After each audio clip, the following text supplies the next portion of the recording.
Gloria a Dios. Padre, te alabamos porque tú eres bueno, porque para siempre es tu misericordia. Te damos gracias porque por tu amor y misericordia, nosotros estando muertos en nuestros delitos y pecados, tú nos diste vida juntamente con Cristo y por gracia somos salvos. Gracias porque nos has dado el don de fe para tomar, recibir, creer lo que tú nos has dado por tu gracia en Cristo Jesús. Amén. Aquí estamos una vez más en esta mañana, reunidos para recibir tu palabra. La petición que te hacemos es que abra los ojos de nuestros entendimientos. Amén. Para que por la revelación del Espíritu Santo seamos alumbrados para ver la realidad que es Cristo Jesús y poder discernir con entendimiento el deseo de tu corazón. En el nombre de Jesús oramos. Amén. Segunda de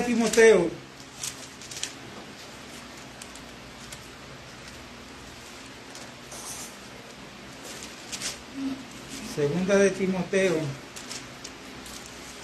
capítulo 1.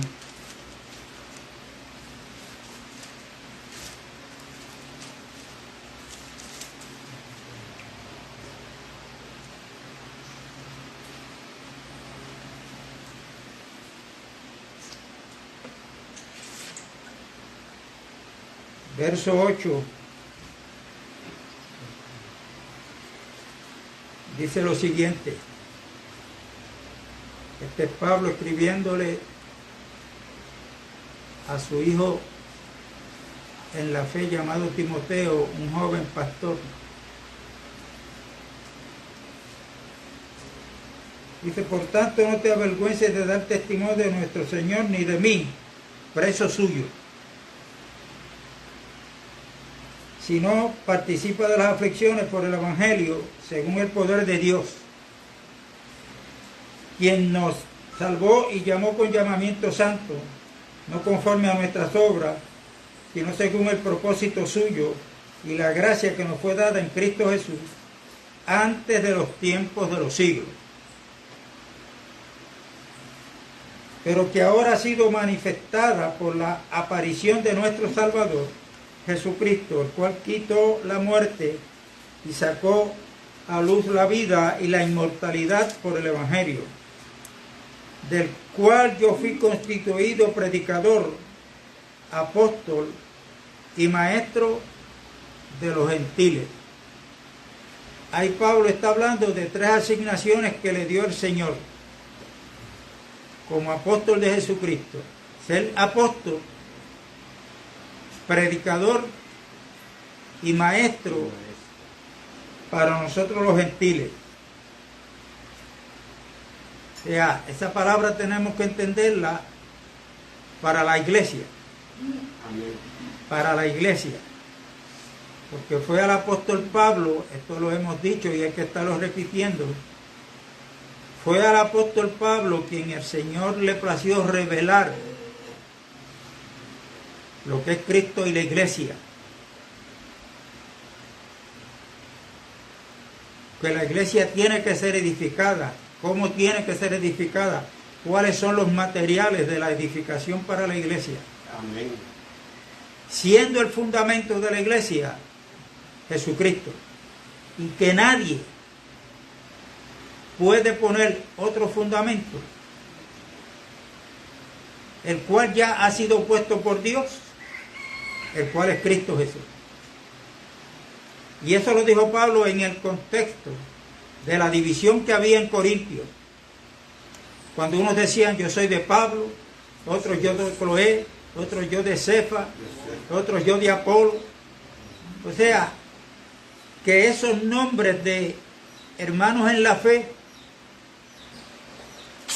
estos hermanos en Corintios estaban equivocados y se dividieron en grupos.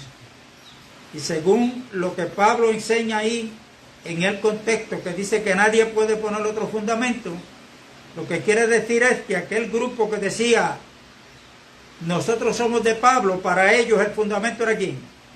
Era Pablo. Los de Pedro, el fundamento era Pedro. Amén. Y así sucesivamente. Ahora, además de estas tres asignaciones que Pablo le dice a Timoteo, para lo cual fue designado por el Señor, vamos ahora a Filipenses. Filipenses capítulo 1.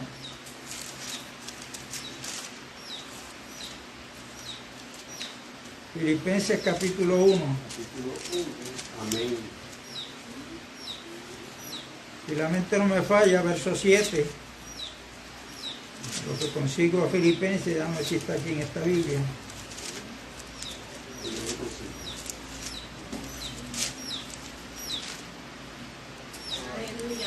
Filipenses capítulo 1.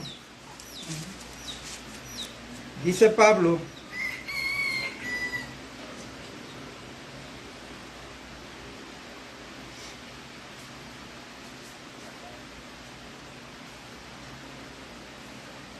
verso 7 en adelante. Amén. Amén.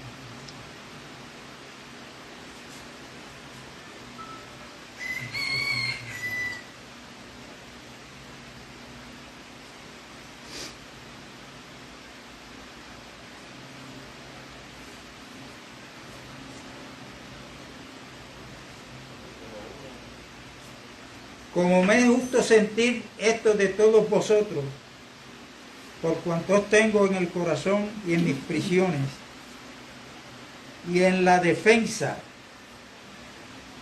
y confirmación del Evangelio. Pablo le dijo a Timoteo que él era apóstol, predicador y maestro, pero aquí a los filipenses le dice que él está puesto para ser defensor, para defender ¿qué? El Evangelio. El Evangelio.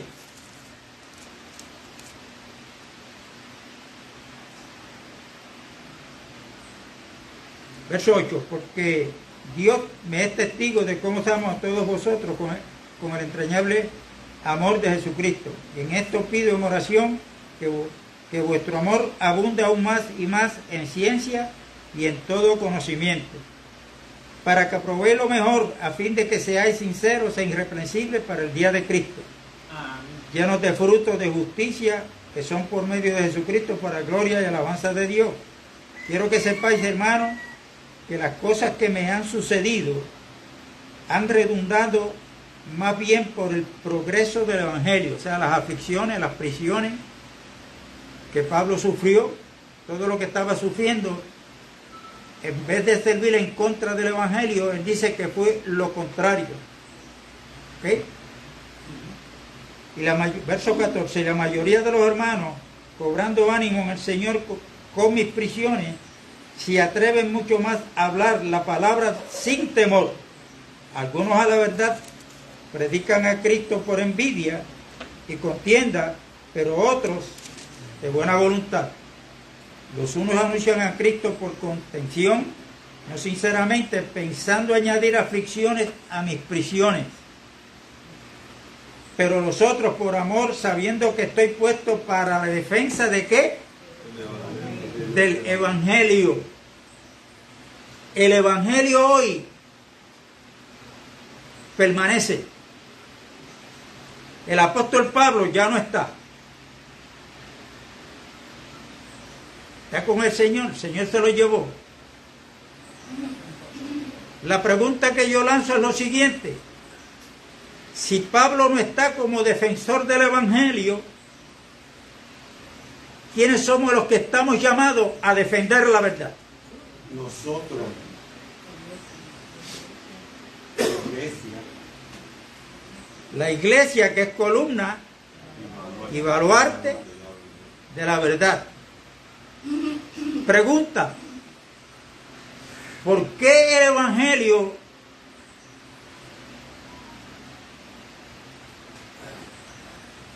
tenemos que defenderlo? Sencillo, Porque Dios tiene un adversario. Amén. Uno que el profeta Isaías capítulo 14 lo llamó el lucero de la mañana, porque él era, antes de haberse encontrado iniquidad en él, era portador de luz. Ahora es portador de tinieblas. Después que él quiso ser igual a Dios, tener un trono más allá de las estrellas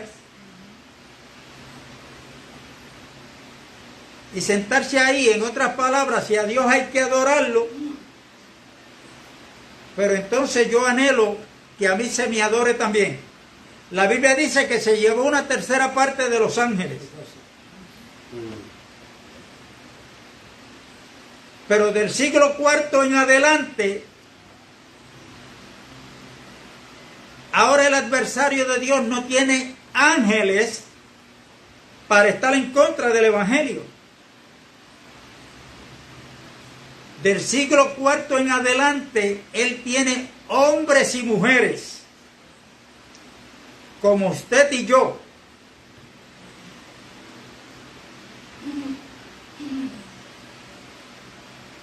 que Satanás, después de haber aprendido la lección, porque él comenzó desde el principio a tratar de destruir a Cristo y no pudo.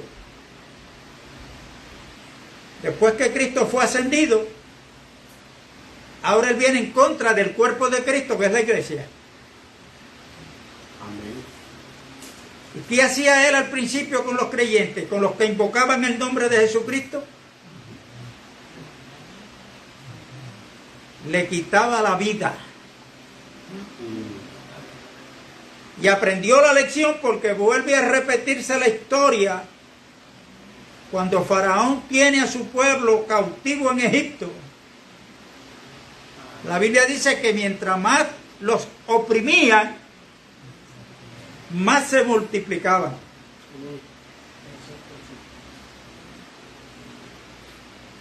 Porque Dios no sabe restar. Dios lo que sabe es sumar. Y cuando Satanás se rebeló en contra de la iglesia desde Pentecostés en adelante, hasta el siglo IV aprendió la lección. Él entendió que atacando a la iglesia desde afuera no estaba teniendo buen resultado. Y como lo menciona Pablo, escribiendo a los Corintios, que no debemos de ignorar las maquinaciones de Satanás. ¿Qué quiere decir eso?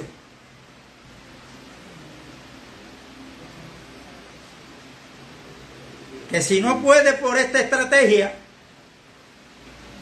va a tratar otra. Siempre está maquinando, buscando cómo.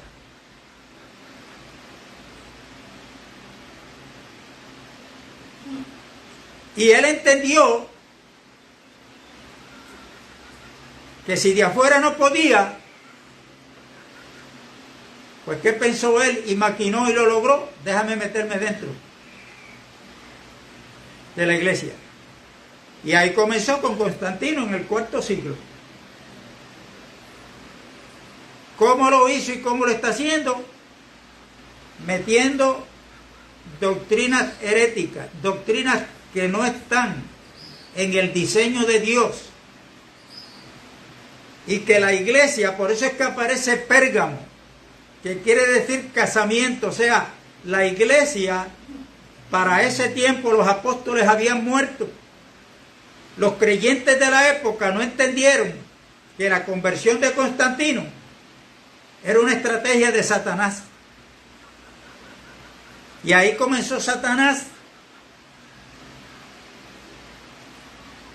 a infiltrar doctrinas, enseñanzas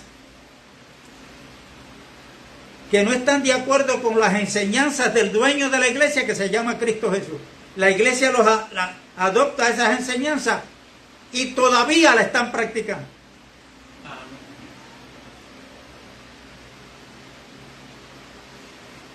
Mire, yo me quedé sorprendido escuchando a un evangelista. Yo nunca, personalmente, cuando él estaba vivo, lo vi predicar, ni lo escuché. Estoy buscando en el celular cuando me parece un clásico de Billy Graham. Espérate, déjame escuchar esto. Ese mensaje se refiere a la cruz donde Cristo murió. Billy Graham. Y él dice en su mensaje, dándole todo el tiempo la gloria a la cruz, al madero ese. Y la conclusión que él llega es que y enseña es que la cruz es símbolo del cristianismo.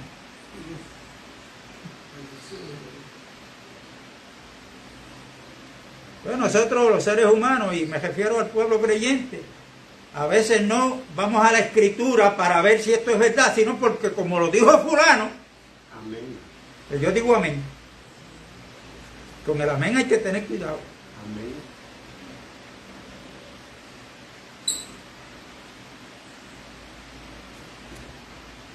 Cuando Pablo escribe a los Gálatas, ¿por qué Cristo murió en una cruz? Porque cuando Adán pecó,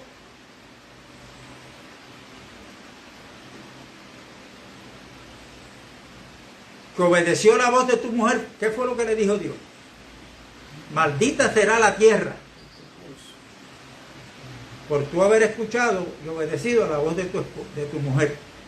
Claro, la voz de Eva ya no era ella la que estaba hablando, era Satanás a través de ella. Y Dios dijo que maldita iba a ser la tierra, y de ahí no solamente el globo terráqueo, todo lo creado cae bajo maldición, sino que el hombre que fue formado del polvo de la tierra también. Por eso Pablo, cuando escribe a los Gálatas, dice que Cristo se hizo maldición para poder redimir, sacar a los que estaban bajo la maldición. ¿Y cómo Cristo se hizo maldición? Dice Pablo. Cuando muere en un madero, porque estaba escrito: maldito todo aquel que sea colgado en un madero. Entonces, si Cristo se hizo maldito al morir en la cruz, no me vengas tú a decir, o nadie a decir, que la cruz es un símbolo cristiano. Es símbolo de maldición. Amén. Y además de eso, Helena, la mujer, la madre de Constantino, dice ella y la historia, que ella se encontró la cruz porque estaba interesada en ver la cruz donde Cristo había sido crucificado. Y dice que la encontró, la llevó a Roma. Y en Roma la dividieron, le dieron una parte a ella para que la fuera llevando por partes a las diferentes congregaciones. Y de esa forma se sigue infiltrando, y por eso es que los cristianos, cuando levantan un edificio, ¿qué es lo que le ponen allá arriba? O aquí en el púlpito, donde quiera, una cruz.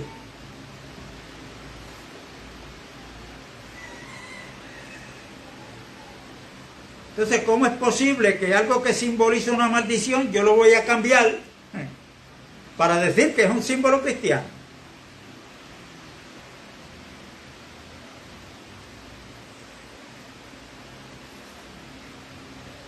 Satanás comenzó a atacar a la iglesia desde adentro, y por eso Cristo habló a tiempo de la parábola del trigo y de la cizaña. Él sembró buena semilla, que son los hijos del reino.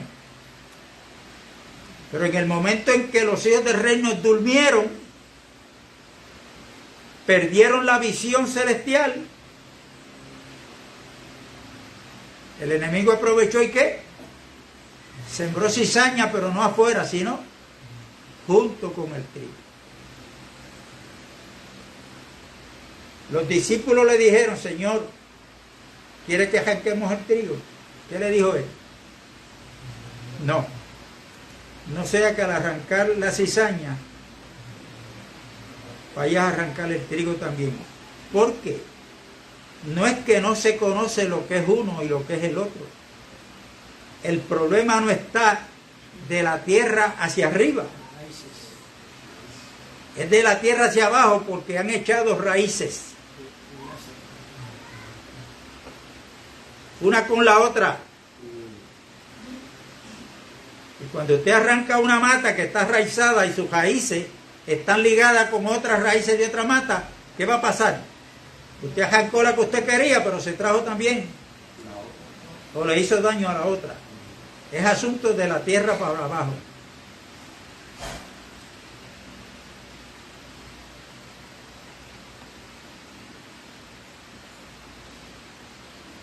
Todavía le está atacando a la iglesia. ¿Quién va a defender el evangelio? Mire lo que se está manifestando en Nueva York. Ya no es encubierto. Ahora se ha manifestado una congregación en Nueva York que se autodenomina el templo de Satanás. Están en las calles frente a las escuelas repartiendo tratados con unos libros, unos libritos para los niños antes de llegar a la escuela, que lograr darle esos libros. Una periodista trató de dialogar con ellos y la atendieron por teléfono uno de los líderes. El líder le dijo, bueno, según los llamados cristianos, se le da permiso para repartir tratados. El mismo derecho lo tenemos nosotros porque estamos en una democracia.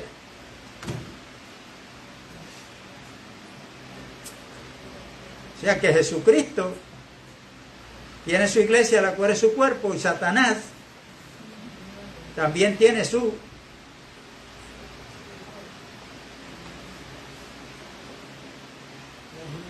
grupo también, y que ya están abiertamente. Entonces, ¿qué van a hacer los cristianos, los verdaderos cristianos que viven en ese lugar? ¿Los van a aplaudir? ¡Bravo!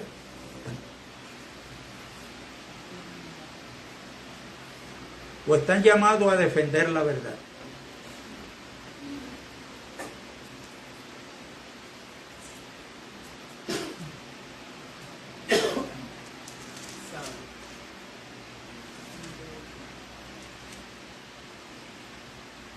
Y yo me he dado cuenta, y me estoy dando cuenta, yo tengo tiempo, me siento a buscar en YouTube mensajes. Porque el apóstol Pablo le dijo a los corintios en el pasado y nos dice a nosotros hoy que nosotros no debemos de ignorar las maquinaciones de Satanás. Y también lo advirtió que Satanás se convierte como ángel de luz. Ya no tiene luz. Y si Satanás lo logra, dice que sus ministros también. Por eso, en cada congregación, y una de esas congregaciones es esta, Amén. La que no podemos estar creyendo, que todo el que venga aquí se siente en una silla de esa, comience a aprender los cánticos, usted lo vea que trae ofrenda, no falta las reuniones.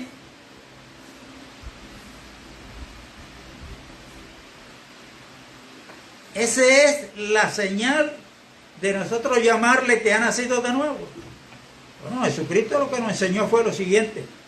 Nada habló de eso. Él dijo que por los frutos era que se iba a conocer el árbol, refiriéndose a nosotros los seres humanos. Amén.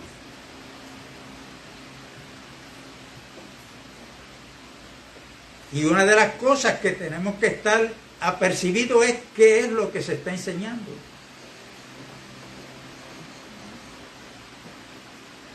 ¿Qué es lo que yo estoy llamado?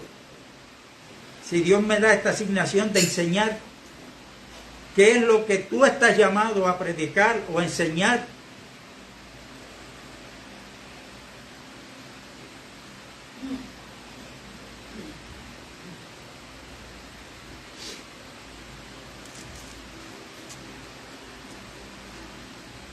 Yo veo que en YouTube hay ahora se ha formado como unos tirijalas, unas discusiones entre temas bíblicos. Ahí hay unos que están defendiendo que la Biblia enseña que son 3 bautismos, porque Mateo 28, versos 18 y 19 lo dice, en el nombre del Padre, del Hijo y del Espíritu Santo. Hay uno que está probando que esos son 3. Hay otros que le están repostando que no. Yo los escucho a los dos. Pero hay uno que es primero y último para mí, que es este. La Sagrada Escritura, voy a orar al Señor. Que aunque eso ni me salva ni me condena, pero le pongo atención a lo que dice Pedro. Que hay muchos que tuercen las Escrituras para que, ¿cuál es el resultado? Para su propia perdición. ¿Es lo serio de esto?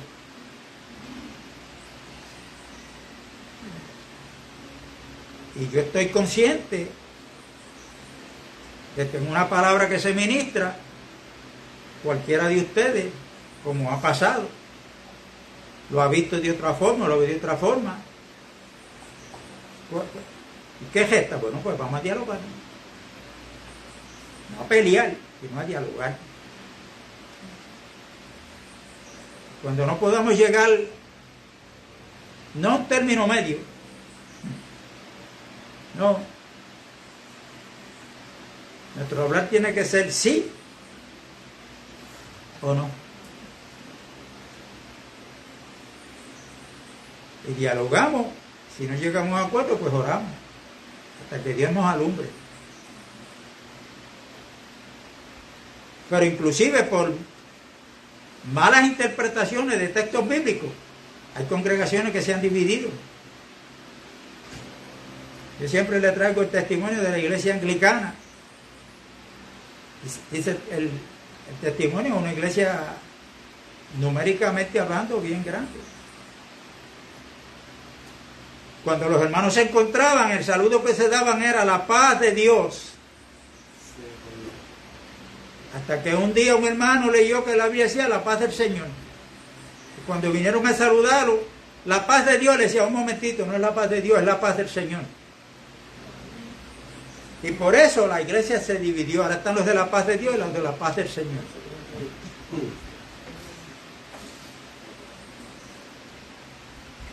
Y eso es demostración de ¿qué? ¿Ah? De niñería, que no hay crecimiento espiritual. Amén. Como le dijo el Señor a Juan Carlos Ortiz, una congregación numéricamente hablando bien grande. Y él se veía fatigado, veía que los hermanos no crecían, no era lo mismo, y le dijo a los hermanos, no me van a ver por un tiempo. Voy a hablar con el Señor. Dice el testimonio de él. Yo no sé si fue después de 3 días, no recuerdo. Él se estaba presentando ante Dios como ese Señor, yo que estoy pastoreando tu iglesia. Y el Señor, y que le dijo con voz audible, mi iglesia.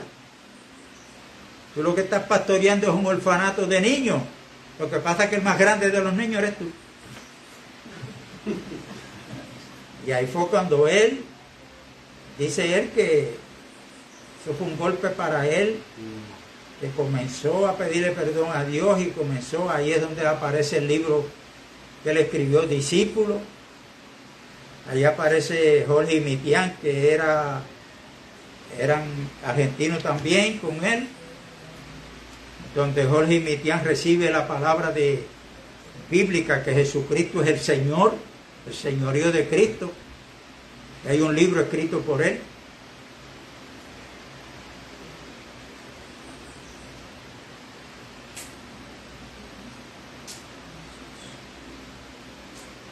Y nosotros tenemos que entender que nosotros, como dijo el Señor, que para poder entrar al reino de los cielos teníamos que ser como qué, como niños, como niños. Y cada uno de nosotros, empezando por mí, tenemos que tener el espíritu de Apolo. ¿Qué es eso, hermano? Si usted lee el capítulo 18 del libro de los Hechos, dice que ahí llegó un hombre llamado Apolo. ¿Y qué era ese hombre? Poderoso en la palabra. Era un hombre elocuente que tenía fraseología. Estaba dado al Señor. Estaba predicando la palabra. Pero dice la Biblia que cuando lo escucharon, Priscila, ¿cómo se llama la esposa? Aquila. Priscila era la mujer, Aquila era el esposo. Dice que lo tomaron aparte, porque él lo único que conocía en cuanto al bautismo era el bautismo de Juan, que ya había pasado de historia. Ese no era el bautismo que había que ejecutar ahora, o ponerlo en práctica. Lo cogieron aparte y lo instruyeron, le enseñaron, y él nos dijo: un momentito, yo estoy aquí para enseñar, ustedes me vienen a enseñar a mí, y una mujer, no, yo soy Apolo. No, esa no fue la actitud de él. Él se dejó enseñar. Amén. Y ese espíritu tiene que estar en cada uno de nosotros. Como dijo Pablo, que entendamos que el que crea que sabe algo es que entienda que no sabe nada.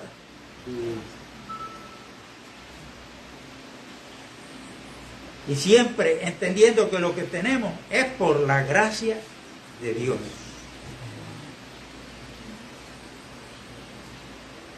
Es por la gracia de Dios.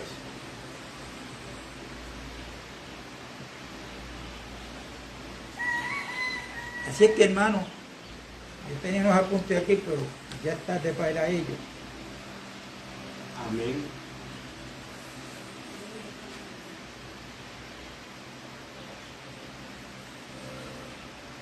Vamos a terminar con el Salmo 84.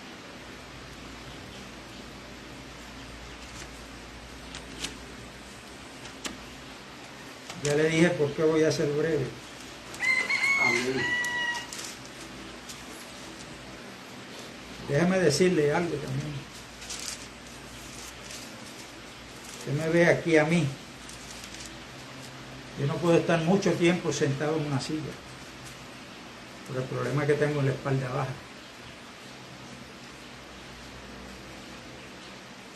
Tengo unos despuelones ahí que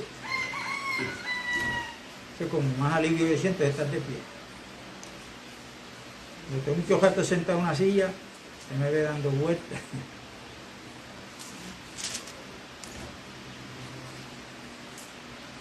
Se le preguntaba a muchas personas que qué será eso, y me dice: la culpa es del alma.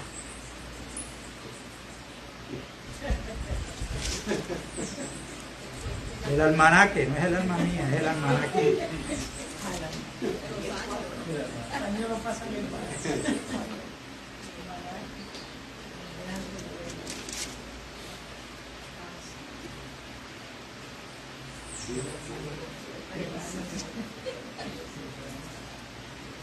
Si usted lee ese salmo completo, lo bueno que lo lea completo. A veces yo doy los versículos, pero siempre he aconsejado: ok, apunte el versículo, pero no lo lea solo, lea el capítulo completo. Recuerde, eso de capítulo y versículo y subtítulo, eso fue a discreción de los traductores.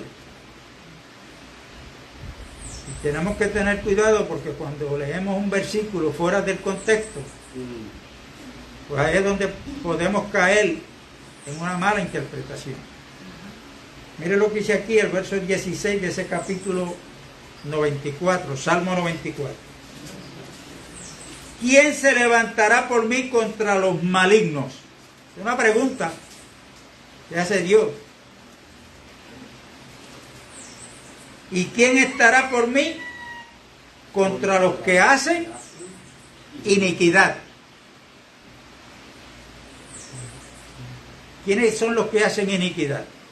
Pues aquellos que están fuera de la iglesia, fuera de Cristo, que para ellos todo lo que está pasando está bien, que todos vamos para el mismo lugar cuando muramos.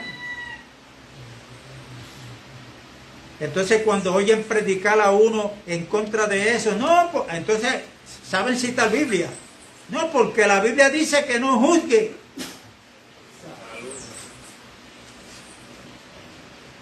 Fíjate, y el que dijo eso fue Cristo.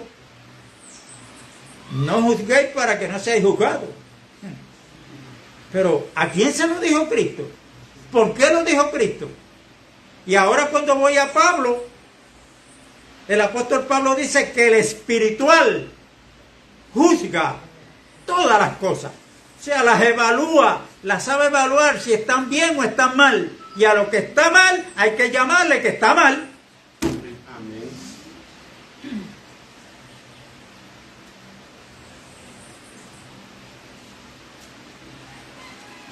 Y ahí estamos. Y por causa de eso, nos van a rechazar. Yo estoy pasando por esa experiencia. Aquellos que una vez estaban conmigo, pero mire, no sabían dónde ponerme. Ahora lo que quieren es ni saber de mí. Porque han escuchado varios de los mensajes que quedan grabados. Y como no están de acuerdo. ¿Por qué? Porque se está denunciando lo que no es. Y aquí tenemos que caer en lo que es, si es que tenemos la esperanza de encontrarnos con Cristo cuando Él venga. Amén. Eso es así de sencillo. Pero si no tenemos esa esperanza y no creemos que Cristo viene, pues vamos a seguir viviendo la vida como quiera, como la viven los demás. Y vamos a aplaudir lo que están haciendo los demás.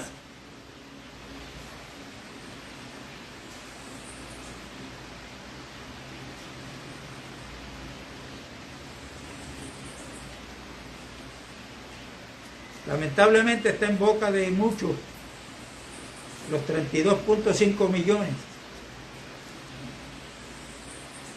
que le otorgaron a Otoniel Font. Para mí, él lo mejor que pudo hacer es mantenerse callado y hacer lo que está haciendo.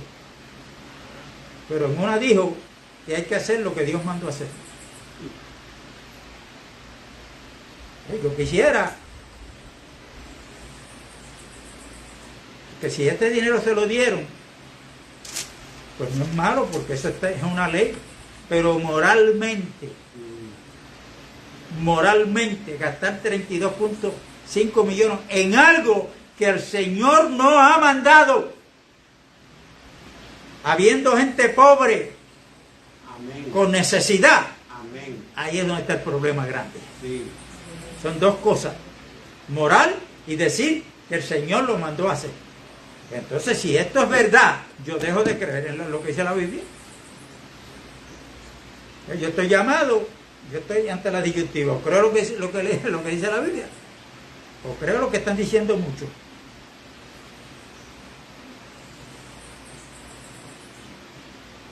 Están los del Dios triuno y los de único, que Dios es uno, otros que no, que son tres. Y ahí esa queja por ahí para abajo. Y después, si recibieran luz espiritual, que el Espíritu Santo los alumbrara, pues entonces podían entender. Mire, con esto termino.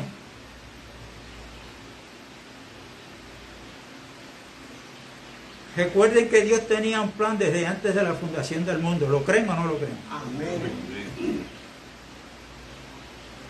Recuerden que en ese plan ya está diseñado.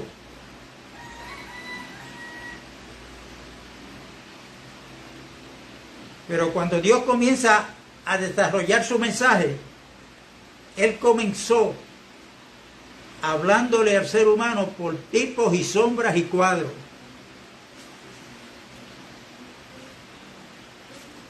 La fe era un misterio, el Evangelio era un misterio, Cristo era un misterio. ¿Qué quiere decir eso? Que no estaba revelado todavía.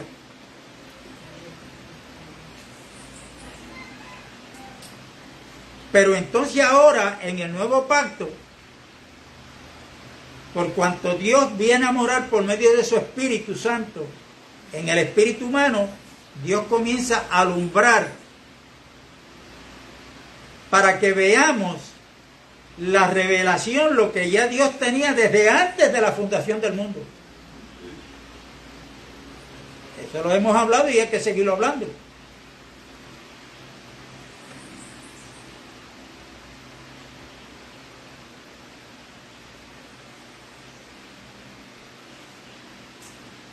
Y cuando usted lee el capítulo 1 de Génesis, que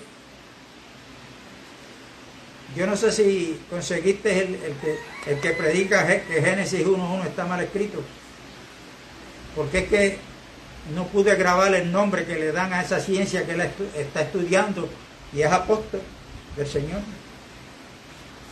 Nos dice que ahí no es que Dios creó. Ahí lo que quiere decir es que Dios continuó algo que ya estaba creado. Mire, ¿va a creer eso? Ahí es apóstol, cuidado. Pablo le llama falsos apóstoles, le llama a otros falsos hermanos que se han infiltrado. Judas habla de unos que están infiltrados dentro de nosotros, que son nubes sin agua, árboles otoñales,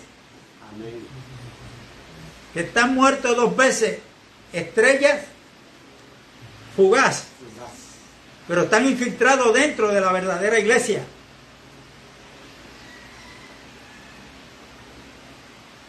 Y cuando usted coge la creación del hombre, en el verso 26 habla de que Dios creó al hombre a su imagen y semejanza. Y le dijo que se multiplicara, que tomara control sobre todo lo creado. Eso es lo que dice el verso. Se multiplicara, tomara dominio sobre todo.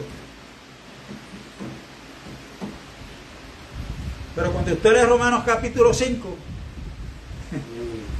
dice que ese Adán era figura de Cristo. Y cuando usted lee a Efesios y Colosenses, usted va a ver que a quien Dios le está dando la autoridad sobre todo, no es Adán, es a Cristo.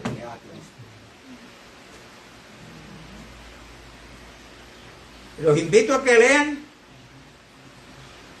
el capítulo 1 de Hebreos y el capítulo 2, donde dice que a Cristo se le ha dado autoridad sobre todo, señorío para que Él reine sobre todo, pero entonces dice, pero no vemos que todas las cosas le estén sujetas. Eso está ahí.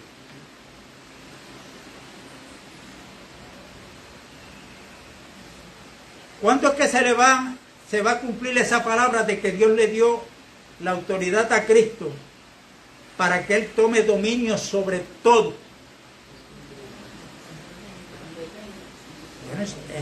En 1 Corintios 15 el apóstol Pablo dice, cuando Cristo venga, Él viene a reinar y a poner a todos sus enemigos por estrado de sus pies. Amén. Uno de los enemigos de Cristo es la muerte, el pecado. Amén. Pero entonces, cuando no se entiende esa escritura, pues hay muchos que dicen, mire, hay quien se ha atrevido a decir, oiga esto, basado en esa escritura, escúchame bien, que poner a los enemigos de Cristo bajo los pies de Cristo es la iglesia. Y apelan a la lógica. Porque ¿qué es la iglesia? El cuerpo de Cristo. ¿Dónde están los pies? En el cuerpo. ¿Mira cómo interpretan esto? Y por ende, hasta que la iglesia no ponga bajo los pies a todos los enemigos de Cristo, Cristo no va a venir. ¿Usted cree eso? ¿Vamos a creer eso?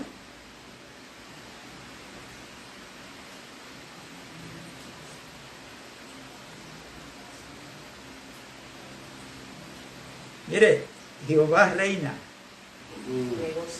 en el cielo y en la tierra. Siempre ha sido el rey.